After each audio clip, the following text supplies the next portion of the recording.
أعوذ بالله من الشيطان الرجيم بسم الله الرحمن الرحيم الحمد لله رب العالمين والصلاة والسلام على سيدنا وحبيب إلهنا وطبيب نفوسنا أبي القاسم المصطفى محمد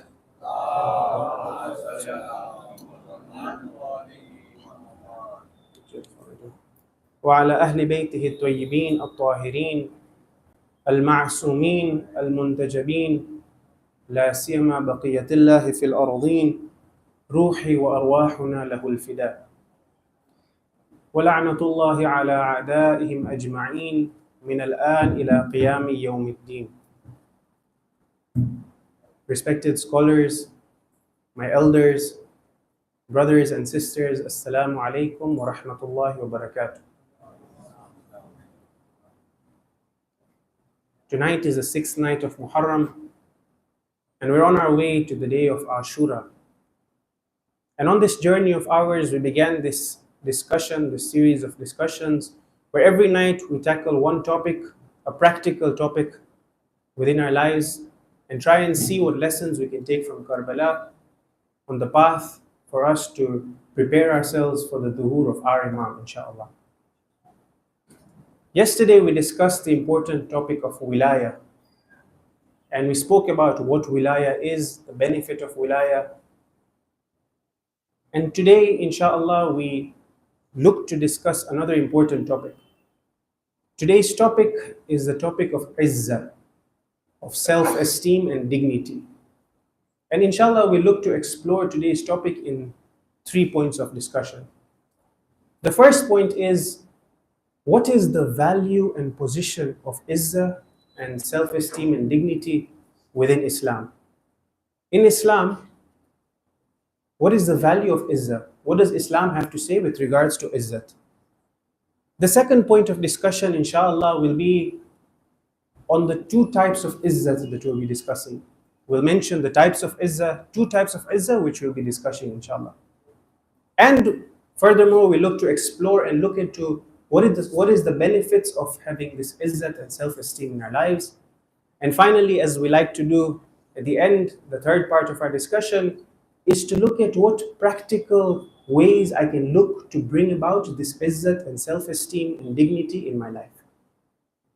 So with that, inshallah, we'll begin our discussion.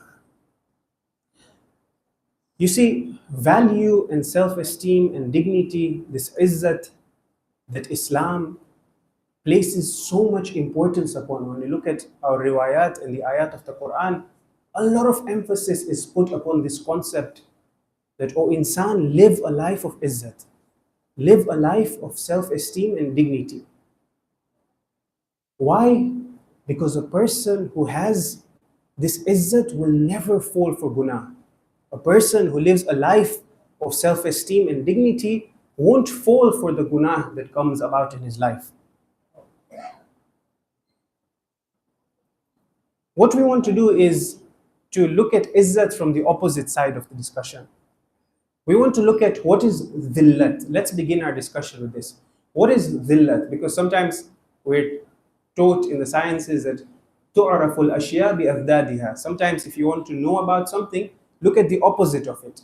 If I want to know about a certain thing, look at what the lack of that thing in my life will have, and I'll try and I'll understand what that thing itself, what value it carries. So let's look at what dhillat brings about in our lives, what disgrace brings about in a person's life. Imam As-Sadiq alayhi salam, Allahumma salli ala Muhammad wa ali Muhammad wa ajjal farajhum. He says, إِنَّمَا الذَّلِيلُ man dhalama. Certainly it's that person who is dhaleel, who is abased, who is disgraced. This is that person who commits dhulm. If you want to look at the oppressors, then understand that it is the person who is dhaleel, who is disgraced, who comes about and creates oppression in the world. Imam Sadiq is teaching us. And if you look into Karbala as well, you see the same thing.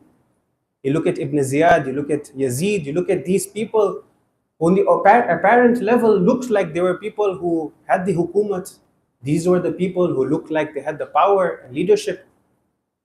Yet These are the same people who are dhaleel and who are shown to be dhaleel. And we see this in the incidents that transpired in Karbala. Once the Holy Prophet is going somewhere with his companions, and he passes by a narrow alleyway, a gully as we like to say. So he's passing by this alley. It's a narrow path, and there's a lady who's standing over there. And this lady was a lady who was known to sell the feces of animals for fertilizing purposes and other purposes. She used to sell feces of animals' excretion, she used to sell these things. This lady stands in the path of the Holy Prophet and the companions. The companions turn to her and say, "Oh lady, move aside so that the Prophet can pass, so that we can pass from here." The lady looks at them and says, "At-tariq wasi'." The path is wide, you can pass from the other side. So the companions try to move from the other side, and again she comes and she blocks their path. At this point, the Prophet turns to his companions and he says to them, "Da'awha fa innaha jabbara." Leave her alone, because this lady is a person who has kibr, who has takabbur in her heart. This is a lady who, because of the dhillat that she has, because of apparently the things that she used to do, this is a lady who has kibr in her heart. So leave her alone, leave her aside. A person who has dhillat, who is disgraced, is the person who mocks the people around him. And you see this. You find that there are people, sometimes you come across them, and because maybe he doesn't have that thing that you have, or a certain quality, all of a sudden he starts making fun of you. He starts mocking you around the people. Why? Because he thinks that in doing this, in mocking you and bringing you down, he is going to go up. And we've come across people like this. Many people we know who, because of the dhillat and nafs that they have themselves and the lack of self-esteem and dignity they have in their lives, they start mocking the people around them. Again, in another hadith, our sixth Imam tells us, "Ma min rajulin," there isn't a person who does what? "Takabbara aw tajabbara illa lidhillatin yajiduha fi nafsi." You won't find a person who is mutakabbir, who is a person who is proud and shows this pride around himself, except that he has dhillat in his nafs. Because this person is disgraced, he shows himself to be powerful. You know, they say empty vessels make the most noise. A person who is empty on the inside, because he's empty on the inside, he tries to show himself as grand and bigger and more supreme than the people around him. You look around, for example, you find rich people, people with a lot of money, flaunting their wealth on social media, showing off their wealth, showing the holidays that they've gone to, taking pictures with expensive cars, in expensive houses, with women, trying to show off that, look, this is the life that I live.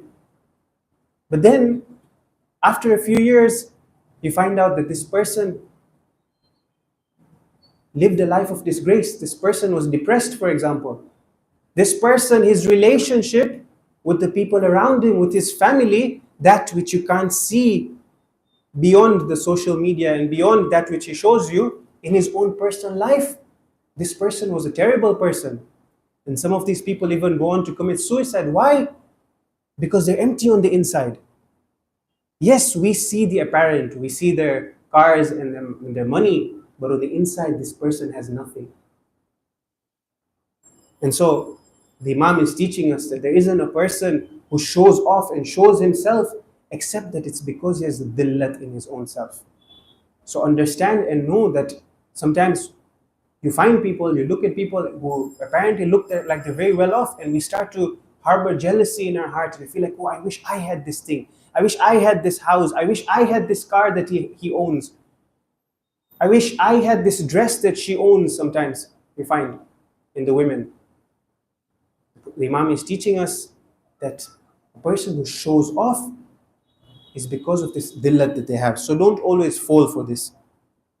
Again, we find in the hadith, "Man hanat alayhi nafsu," a person who is disgraced, who doesn't value himself, who has no value for his own self.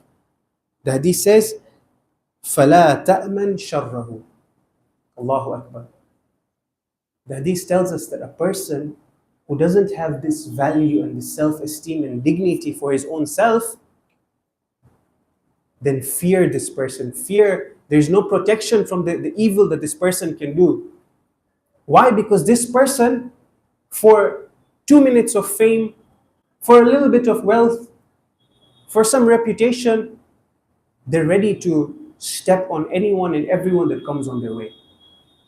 The hadith is telling us a person who doesn't have value for themselves will fall into anything and everything, any gunah that comes on his path, so long as it gives him that reputation, that fake sense of reputation that he's seeking, he will do whatever it takes to get to that path.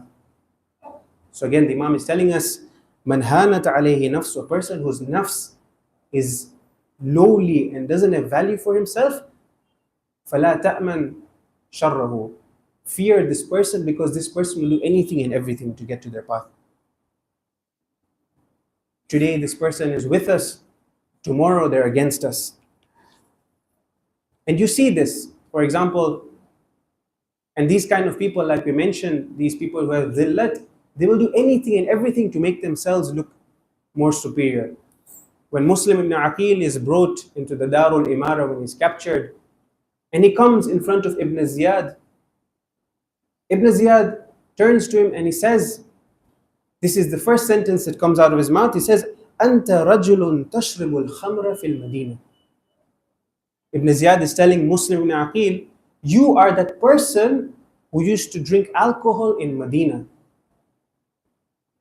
Imagine, who are you speaking to, Ibn Ziyad? You're speaking to the family of the Ahlul Bayt. Who are you accusing? Because Ibn Ziyad has dhillat and is dhaleel and himself is disgraced, in order to show that his something starts to put Muslim down. And Muslim replies to him, as the Ahlul Bayt reply, and he says that, oh Ibn Ziyad, is it you? Is it I, or is it you and your father who are doing the things that you're accusing me for?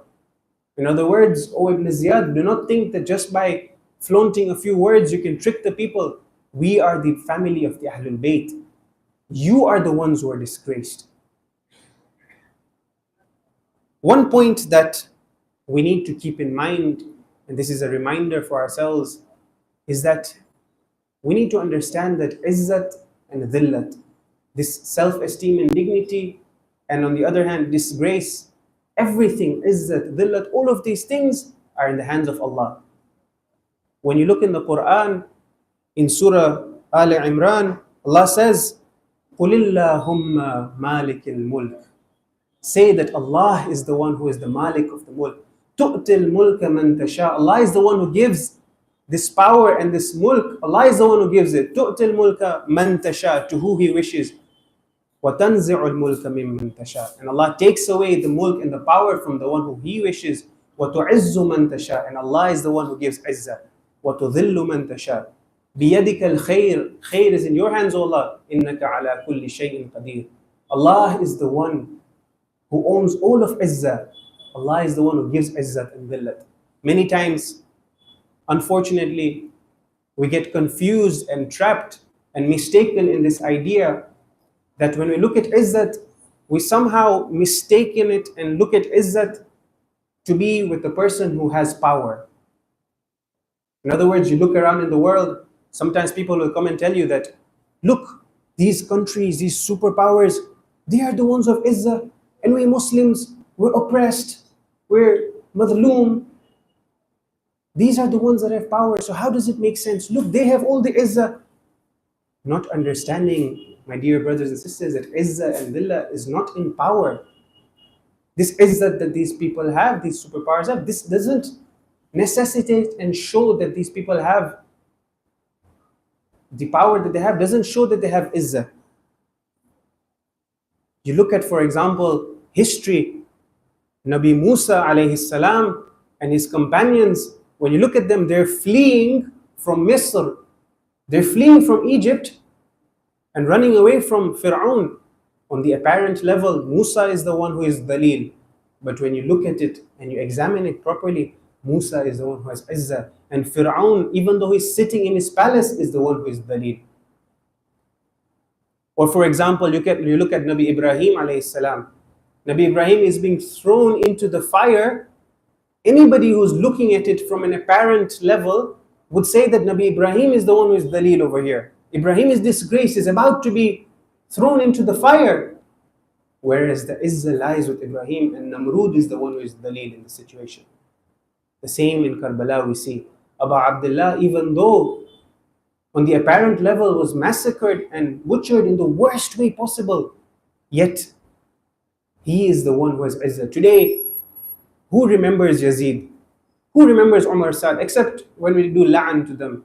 Where are these people? Where are their shrines? Where are these people in history? Forgotten in the annals of history. These people have been forgotten, thrown aside, brushed aside. Whereas Abu Abdullah, every single year, millions go for his ziyarah. And millions come together like we do over here to mourn his tragedies every single night in the nights of Muharram and remember the tragedies that befell him. Where is the Izzah and where is the Dhillah over here? Or you look at Bibi Zainab salamullahi alayha, for example.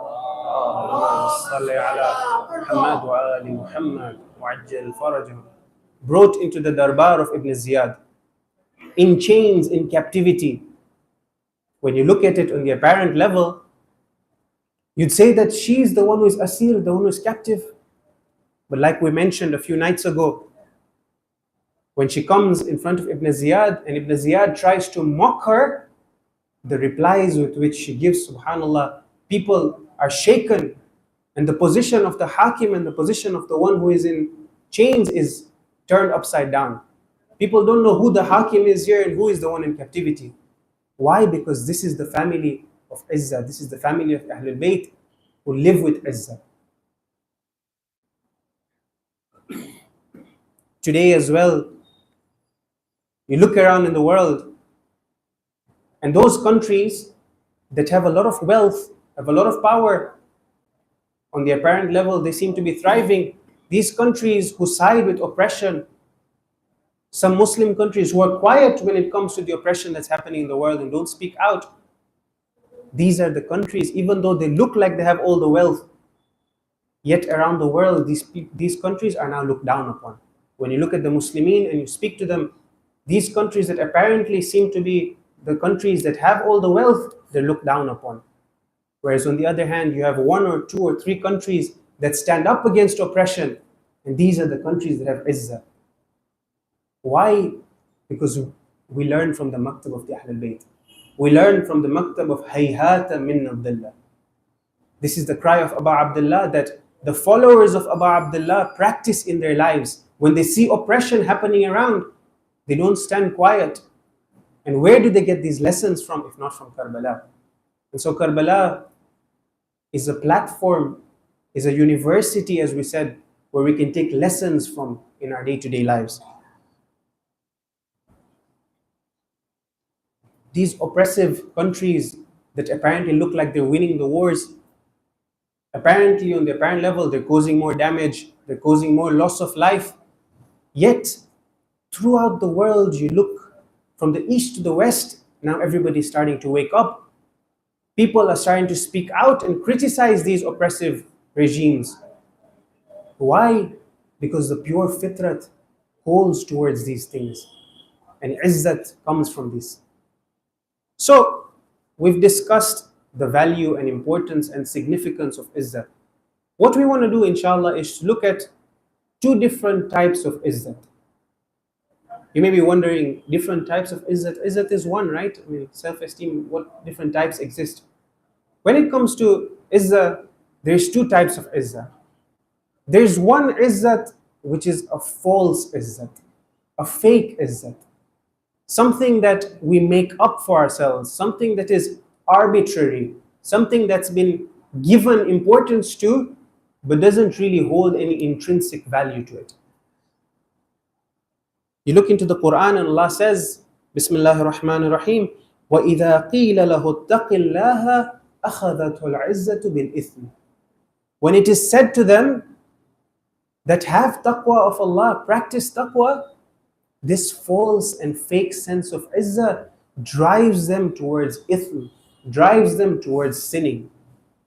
A group of people They think that they have izzah, and this fake and false izzah drives them towards sinning and the ma'asiyat of Allah. Nobody in the world has ever gained izzat from sinning. This is a sunnah of Allah. On the apparent value, it may look like, but nobody, trust me, nobody has ever gained izzat from sinning. And this is a lesson for us, my dear brothers and sisters, that that one bribe that, for example, I can give in order to gain a little bit of reputation, I need to be careful of. That one time when I say something bad about a fellow mu'min or somebody in the community, I speak bad about them just because I want to gain a little bit of credibility myself. I need to be careful of trampling on the rights of the people around us. We need to be careful of these things. These sins that we sometimes fall into, that we take for granted, will never bring izzat to a person. The sunnah of Allah is that, in fact, like we said, the opposite. It will bring you down, it will make you dhaleel.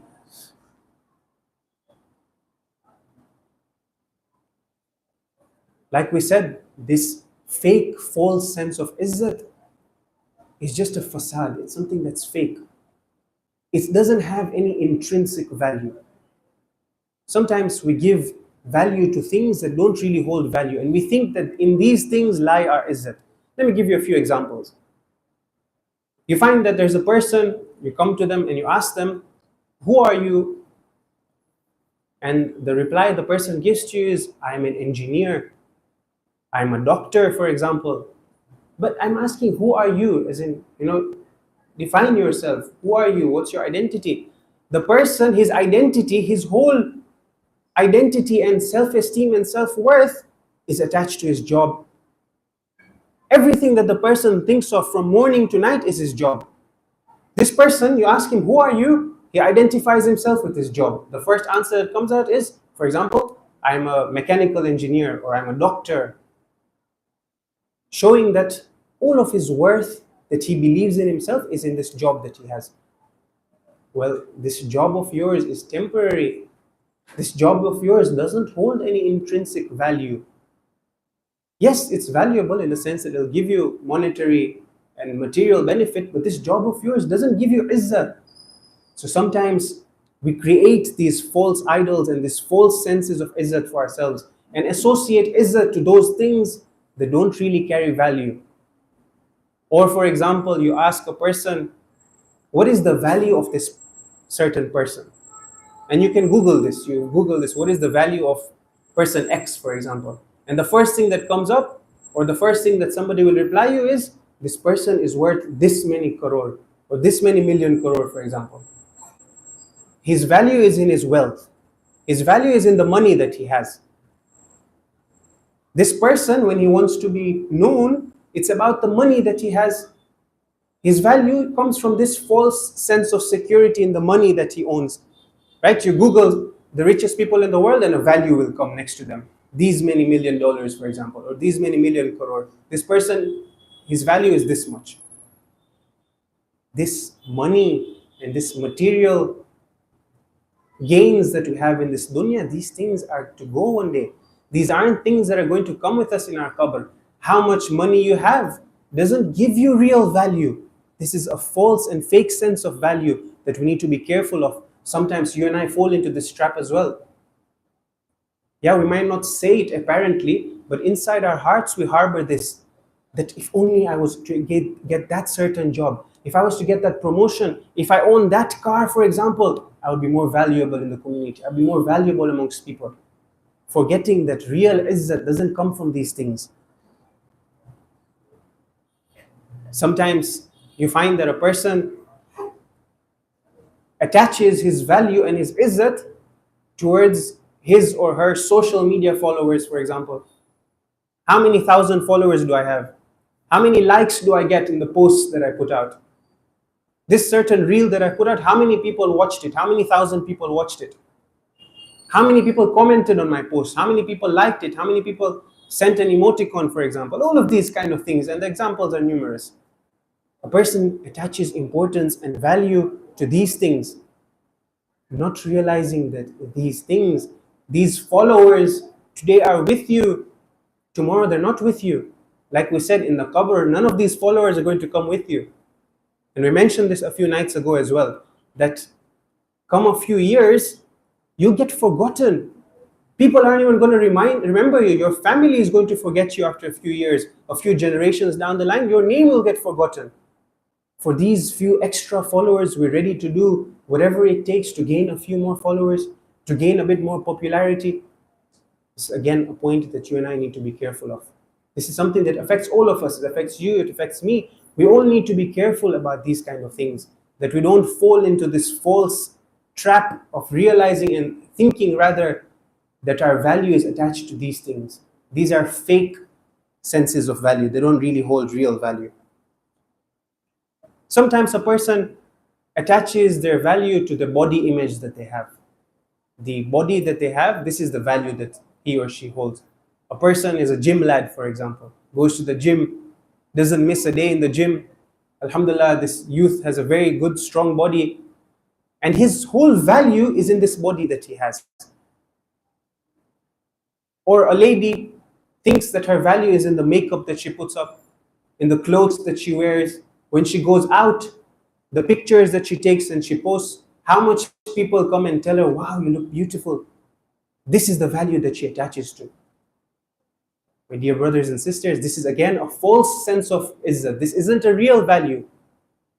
How many examples do we know of people, a youth, for example, a handsome, good, strong-looking youth, one accident happened and everything went. One incident happened and he or she lost everything that they had. If you and I attach our value to these kind of things, to the body image that we hold, tomorrow this body will deteriorate. If all of our value, if we bank it all on these things, then we will suffer because we haven't realized where the true value lies. And unfortunately, the modern world that we live in wants us to think that real value lies in these things. We mentioned this a few nights ago, that the world tries to pull you in and make you think that this certain product, so long as you don't have it, you don't hold value. This car, if you don't buy it, you don't have value.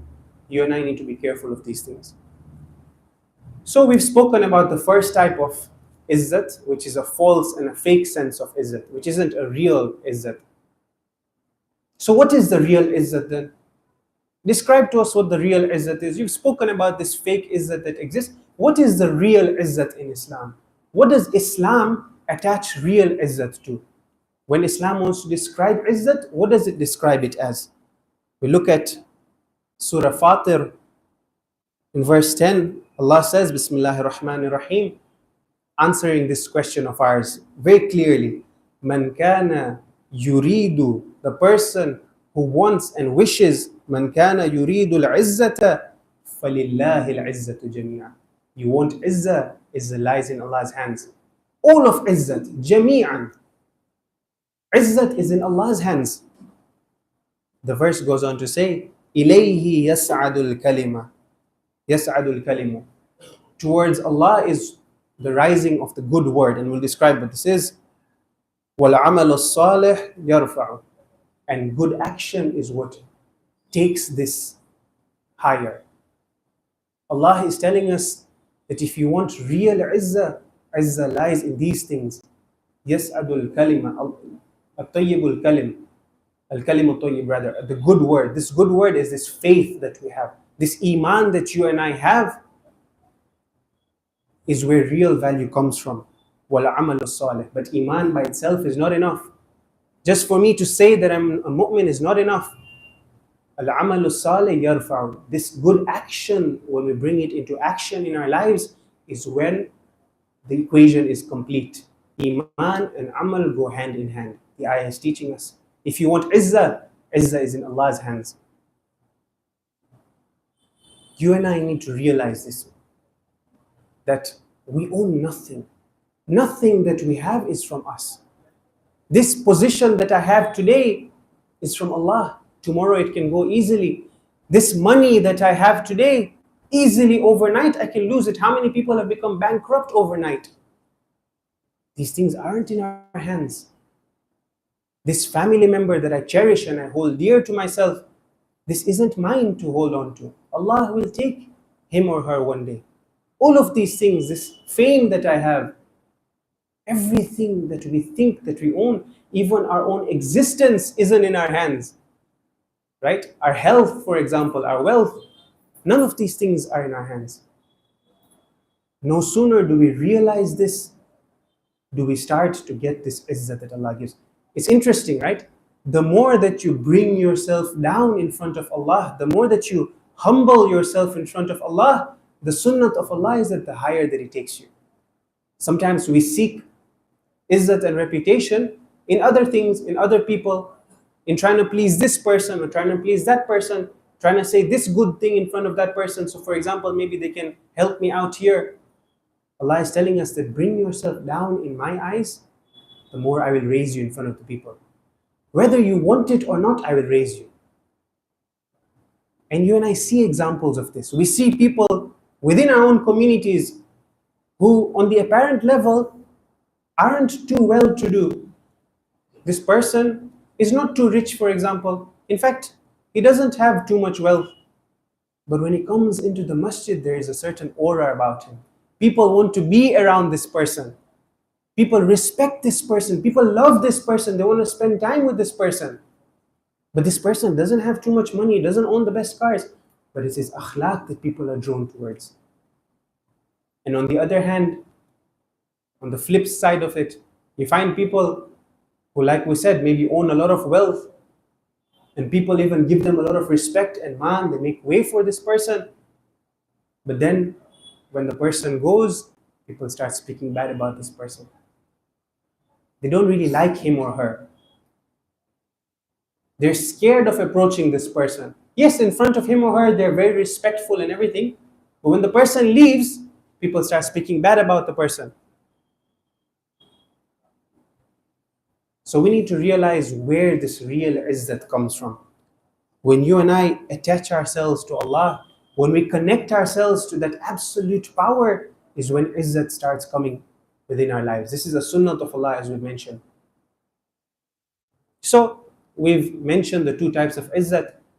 The false sense of self-esteem that we have and we attach to things in our lives, to our job, for example, to our material wealth, and these different things. And we've spoken about where real izzat comes from. The source of real izzat is only when I attach myself to Allah. The ayah tells us, right, like we mentioned, that all izzat is in Allah's hands. But now we want to look at what are the benefits of this izzat. How does having this esteem and self-esteem and dignity in our lives help us out? Where does it show itself? Number one, in our relationships. A person who lives a life of izzat, and we mentioned where izzat comes from. A person who has izzat and lives a godly life, in their relationships they see this. Within our family members, within our friends, for example, we automatically see that izzat is given to a person who practices what Allah wants from them. Secondly, a lot of youth complain of peer pressure, that sometimes the friends groups that I hold, they pull me towards a certain guna, and it's very difficult. Why? Because everyone else around me has fallen into this sin, for example. Everyone else around me is doing this thing. And sometimes even us as adults, we fall into this. For example, everyone else around me is doing this haram transaction. Everybody is investing in this certain company, but this company is a haram company, is selling haram products. But just because everybody else around me is doing it, I start to feel this pressure that I shouldn't be left behind. A person who has izzat doesn't fall for these things, because they value themselves more than these things, these apparent things. This dunya is seen down upon them. They look down upon this dunya. The hadith tells us, Man karumat alayhi nafsu. So first we spoke about the other side of the equation. We said, Man hanat alayhi nafsu. In the beginning we said a person who his nafs and his soul, he doesn't give importance and value to it. فَلَا تَأْمَنْ شَرَّهُ.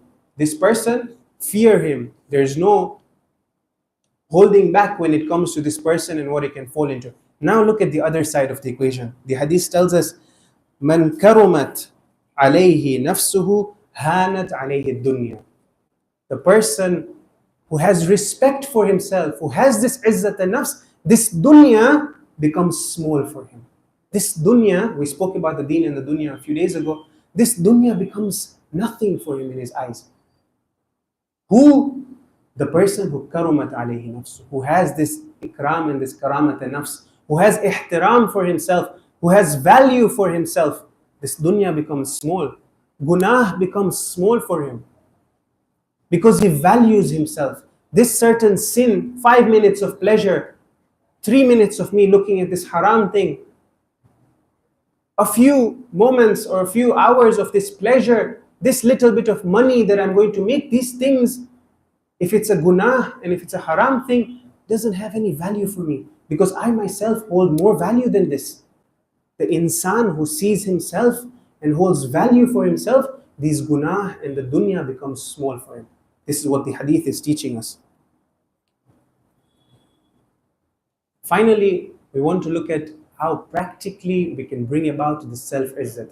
Because it's good, we've spoken about theoretically what the downsides of falling for the fake sense of izzat in this dunya has, and we've spoken about the benefits of izzat. But tell me, how can I bring about this izzat in my life? Practically, what can I do to make sure that I have izzat in my life? Again, we look at the hadith. It tells us, أَعِزْ أَمْرَ اللَّهِ يُعِزُّكَ اللَّهِ. Give importance to the commands of Allah, Allah Himself will give you izzat. In other words, do what Allah wants, izzat will come your way. Practically, we're looking for a way to bring about izzat. It's simple. Do your wajib, stay away from your haram. Allah Himself will give you izzat. When it comes to the different commands of Allah, there's 3 types of people. Sometimes you find there's these kind of groups when it comes to the commands of Allah. One is a group that when Allah tells them something, straight away, without any excuses, they go and they do that thing. When they realize that this is the command of Allah, when Allah wants this thing from me, straight away, without any excuses made, they go and they do that thing. For example, Nabi Ibrahim and Nabi Esmail, we look in the Quran. Nabi Esmail has reached an age of youth. He's reached an age now that if you're a father, you know that the youth age of your child is the age that you look forward to the most.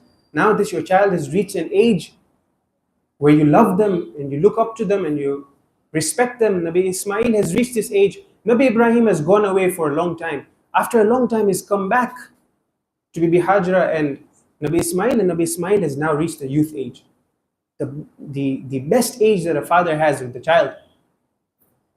And Allah sends a command that, O Ibrahim, sacrifice Ismail. Nabi Ibrahim comes to Ismail and he tells him, O my son, this is what I've seen in my dream, this is what I've been commanded to do. What is your opinion on this? SubhanAllah, this is beautiful. These ayat of the Quran, when we read them, these are lessons for you and I. Look at how Prophet Ibrahim speaks to Prophet Ismail, a father speaking to a youth, teaching us that when you speak to your youth, give them respect. Ask them for their opinions, ask them for their advice. And we see this in the hadith as well, that the youth age is an age where you're supposed to now take respect, give respect and take advice from your children.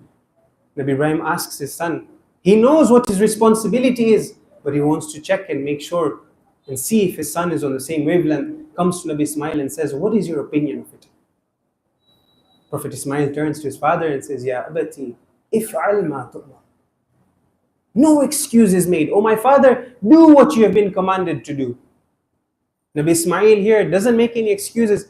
He doesn't say, oh my father, go and bargain with Allah. Maybe you can cut off my hand only and that should be enough. Maybe you can take my eye. Why do you need to kill me? Why do you need to sacrifice me? Bargain with Allah. Maybe Allah will accept. You're Khalilullah, you're the friend of Allah. But straight away, without any excuses made, Nabi Ismail says, Ya abati if'al ma tu'mar.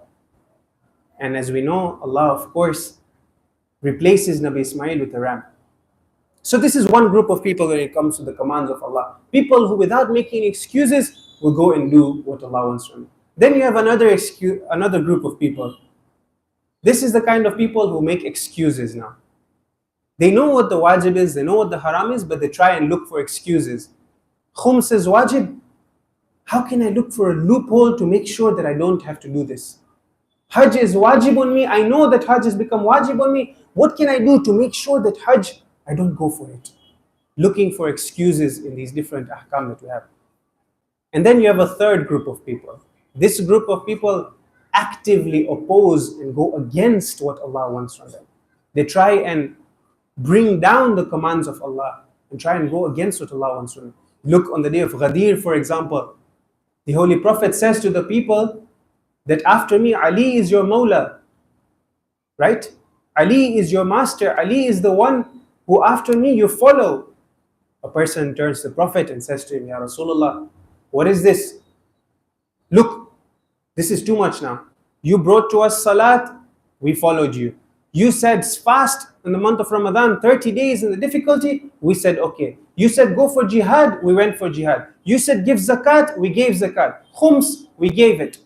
But this is too much, Ya Rasulullah. You're asking too much from us. Is this from you or is this from Allah?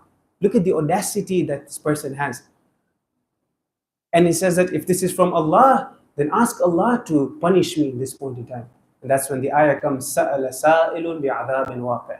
A stone falls right there and then, and this person is killed. So this is a third group of people, people who oppose the commands of Allah and go against what Allah wants from them. Finally, before we move into Masa'ib, just one reminder that you and I need to be careful of.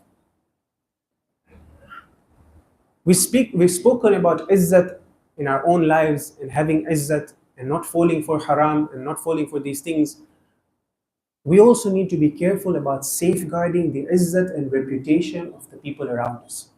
This is extremely important. Our friends, our family members, our children, our spouse, we need to be careful of how we treat them. Sometimes you find that a person has guests in his house, but in front of the guests, he turns to his child and shouts at his child. Or for example, he turns to his wife and gets angry at her. Where is the food? Why is the food like this? Not realizing that these people aren't just your slaves, for example. Allah wants us to make sure that we give izzat to the people around us as well. We safeguard the izzat of the people around us. It's extremely important for us to keep this in mind. That just because he or she is my child, then that means I can shout at them. Of course not. This child has izzat as well. This child has a reputation as well. You and I need to be careful not to bring down the izzat of the people around us. On this note, let me share a quick story with you. A few nights ago, we spoke about role models and we spoke about the shuhada as role models as well. And one shaheed that I mentioned was a shaheed from the Iran-Iraq war by the name of Shaheed Ibrahim Hadi. And we looked at a story from his life. Today I want to share another story with you before we move into Masa'ib, if you allow me to. This Shaheed Ibrahim Hadi, beautiful youth who lived a life of piety, at a young age understood what Allah wanted from him. As we mentioned a few nights ago, this Shaheed Ibrahim Hadi, he was known to be physically strong and he gave a lot of importance to his body for the right purposes. Remember, we mentioned for the right purposes. So this Shaheed Ibrahim Hadi, it just so happens that he's taking part in a competition in wrestling, and he's now reached a stage where he's defeated all of his opponents. The semifinals comes, he defeats his opponent easily. He was known to be the strongest, and now he's reached the finals and is going against his opponent. His friend is narrating the story. He says that the finals were about to begin, and this competition, by the way, the winner from this competition would receive a big amount of money. And not only that, they would enter the national team, the national wrestling team. The winner from this competition would enter this. So you can imagine this is a very big moment. This Shaheed Ibrahim Hadi is now in the finals, and his friend says, I was sitting in the crowd and I was watching from on top, and we were all cheering on for Ibrahim. Before the referee comes in, the opponents are inside. Ibrahim smiles, goes to his opponent, shakes his hand, and then I see something ajib. The opponent whispers something in Ibrahim's ears, and then he points at the crowd. And I look around and I see that there's a lady sitting in the crowd. Ibrahim smiles and nods at the opponent, and the competition begins. The first round happens. Ibrahim seems to be very defensive. He's not like himself. The coach is shouting from the side, giving commands to Ibrahim. Ibrahim, what are you doing? He's extremely defensive. He's not fighting. The referee gives him one warning. Again, they begin. The opponent is getting more and more confident. In the beginning, the opponent is scared, but he's seeing Ibrahim is becoming very defensive. The opponent becomes more confident as time goes on. Again, Ibrahim is being defensive. The referee gives him a second warning. The coach is getting very angry at this point. Everybody in the crowd is shocked. Ibrahim is supposed to win this very easily. Once again, the third warning comes and Ibrahim is lost. Finished. Ibrahim is out, and the other opponent has won the whole competition. This person, this friend who's narrating, he says that I got very angry at this time. And everybody was really upset and annoyed at Ibrahim. So he says, I rushed down and I could see that Ibrahim was really happy. It's as if he had won. And I find Ibrahim after a while in the locker room. I come to him and he's getting ready to leave. So this friend of his, he says that I was angry. I come to him and I punch him in his arm and I say, Ibrahim, what is the matter with you? All this training, all these months that you were training for, this is how you just give it away? Look, if you weren't serious about this, you should have told us from the start. Don't waste our time. You gave it away so easily. He says, Ibrahim looked at me, he smiled, and he says, my friend, do not be angry. And then he looked down and he walked away from the locker room. This friend says that I came out of the locker room and from a distance I could see the opponent with his family, with his mother, and they were very happy and they were joyous. After a while, as I'm walking away, this opponent comes and taps on my shoulder. He says, I turn around and I see it's this opponent of Ibrahim, and I'm angry at him. So the opponent tells me that you are Ibrahim's friend. He says, yes, what's the matter? What do you want? He says to him, you have a very strange friend, an amazing friend you have. He says, why? What's the matter? He says, before the fight began, I went to Ibrahim and I whispered in his ear. I said to him, Ibrahim, look in the crowd. That old lady that you see there is my mother. Ibrahim, please do not disgrace me. I know that I'm going to lose to you, but let me lose in a way that at least my izzat is protected. At least I'm not disgraced in front of the people. My mother is watching me from the crowd. Ibrahim, go easy on me. And Ibrahim also, I've just gotten married and I'm in need of this money. So Ibrahim smiled and the fight began. And he said that as the fight began in the beginning, I thought that maybe he's going to go easy on me. But then all of a sudden I saw he's becoming defensive. And he let me win.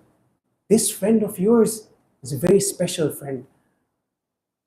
This person, the friend who's narrating the story, he says that at that moment I stopped in my tracks and I looked down and I said that truly this Ibrahim is a special person. Truly we haven't understood the value of this person. And these were the shuhada. These are just ordinary people like you and I, youth like you and I, who lived ordinary lives but who gave importance to the teachings of Islam. When we speak about safeguarding the reputation of the people around us, we need to be careful. But these shuhada, my dear brothers and sisters, these are shuhada that learned from the maktab of Abu Abdullah. Tonight is the 6th night of Muharram. We're almost there, my dear brothers and sisters. The day of Ashur is looming. We've almost arrived on the day of Ashur. Let us send our salams to Abu Abdullah. Assalamu alayka ya Aba Abdullah wa ala al-arwah allati halat bifina'a alayka minni salamullahi abada ma baqitu wa baqiya al-laylu والنهار ولا جعله الله آخر العهد مني لزيارتكم.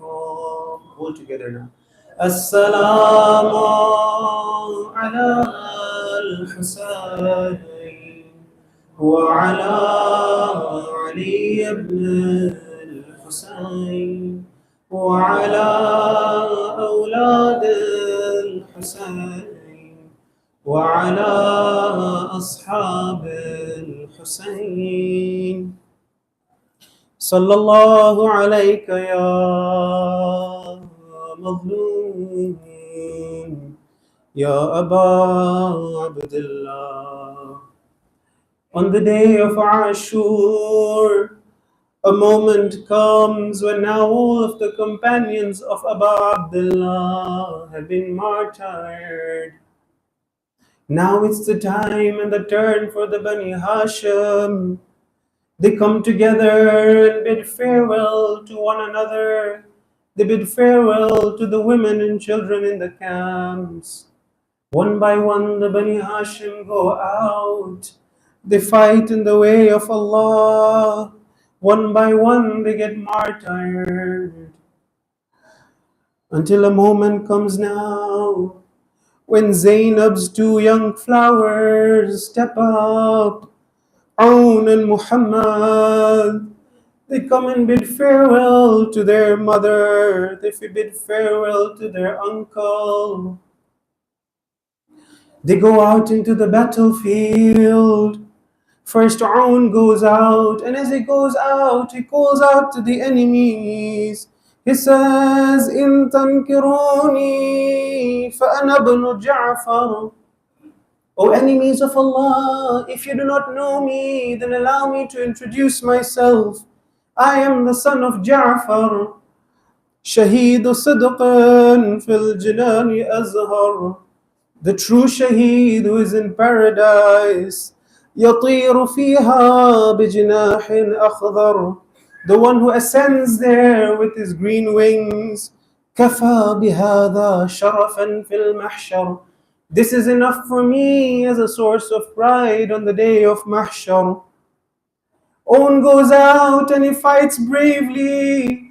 Imagine Bibi Zainab salamullahi alayha standing there, watching her dear son fighting in the way of her brother.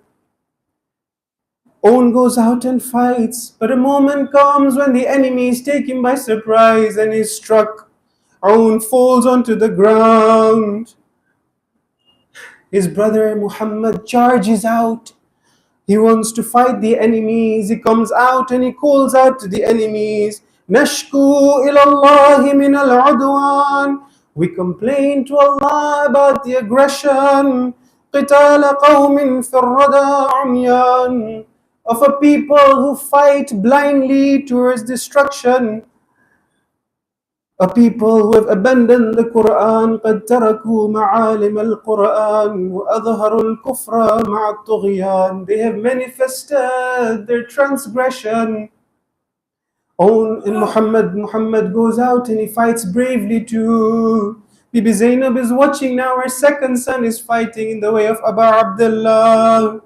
A moment comes when he is struck too and he falls to the ground just like his brother. Do you know how Bibi Zainab must have felt in that moment, seeing her sons fall to the ground, seeing her sons giving their lives for their Mawla? A pride must have engulfed her heart that her two flowers have sacrificed themselves for Abu Abdullah. Zainab too has given everything in the path of Islam. But at the end, my dear brothers and sisters, Zainab is a mother. Zainab is a mother. We call out to Bibi Zainab, my heart weeps for you, oh Zainab, so strong. You watched your sons fall, yet held your tears strong. You saw them give all for Hussein, brave and true. You never let sorrow come into his view. You stood like a mountain, though shattered inside, afraid that your grief might make Hussein cry. You buried your pain in the silence of night and guarded his heart with the strength of your light. But do you know when her tears were set free? When the caravan reached home in Medina's peace, when she stepped inside her empty old room, and the air whispered back with silence and gloom, her eyes must have fallen on the two little beds, once warmed by the dreams of the sons that she bred. O Aoun, O Muhammad, my darlings, my light. Zainab can cry for you now in the night. O Aoun, O Muhammad, my darlings, my light. Zainab can cry for you now in the night. ألا لعنة الله على القوم الظالمين وسيعلم الذين ظلموا أي منقلب ينقلبون إنا لله وإنا إليه راجعون. We pray to Allah to give us the tawfiq to live a life of izzat and live a life that is a godly life. We pray to Allah to grant us the tawfiq to live the life that the shuhada lived and to die in the path of our Imam, inshaAllah. We pray to Allah to grant victory, a complete victory and success to all the madlumeen, the mu'mineen around the world who are facing oppression. And finally, we pray to Allah to hasten the appearance of our 12th Imam. رحم الله من قرأ الفاتحة مع الصلوات.